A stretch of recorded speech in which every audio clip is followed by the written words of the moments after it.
hapon na ang pagbubukas ng palarong pambansa sa Ilocos Norte. Libo-libong mga batang atleta ang magsasagupaan sa iba't ibang sports para sa kampyonato. At live mula sa Lawag, nasa frontline ng balitang yan, si Ian Suyu. Ian, kamusta na ba ang paghahanda dyan?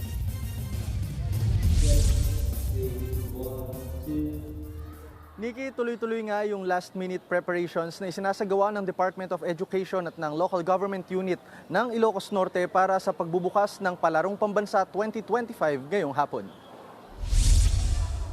Alas 5 ng hapon, inaasahang magsisimula ang parada ng delegasyon ng mga atleta at coaches. Sa huling tala ng DepEd, aabot sa 16,000 ang delegasyon across 18 regions ng bansa. Bukod pa dyan ay may mga para-athletes din na magpapakitang gilas ngayong palaro.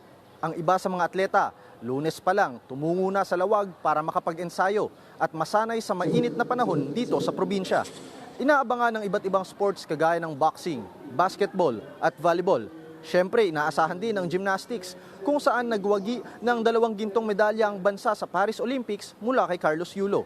Sa kabuuan, 21 sporting events at 200 disciplines ang isasagawa sa palaro. Siniguro naman ng host province na 100% ready na sila sa pagpapasinaya ng torneo. Kasama dyan ang pagsisigurong may sapat na pagkain ng mga delegasyon at mapupunan ang kanilang mga pangangailangan. Nikki, dahil nga dito sa Ilocos Norte gaganapin ang palaro, inaasahan rin na darating mamaya si Pangulong Bongbong Marcos dahil ito nga ang kanyang hometown. At kahit hapon pa magsisimula yung opening ceremony mamaya, nagsimula naman na yung ibang mga sporting events kagaya ng field games na football, softball at baseball. Sa Lunes naman, inaasahang magsisimula na yung medal rounds sa pangungunayan ng athletics o yung mga track and field events. Yan muna ang latest mula dito sa Lawag. Nikki? Yan ang Express Report ni Ian Suyu.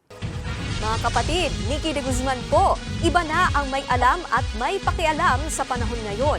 Para sa tuloy-tuloy na balitaan sa Frontline kahit weekend, mag-follow at mag-subscribe sa social media pages ng News 5.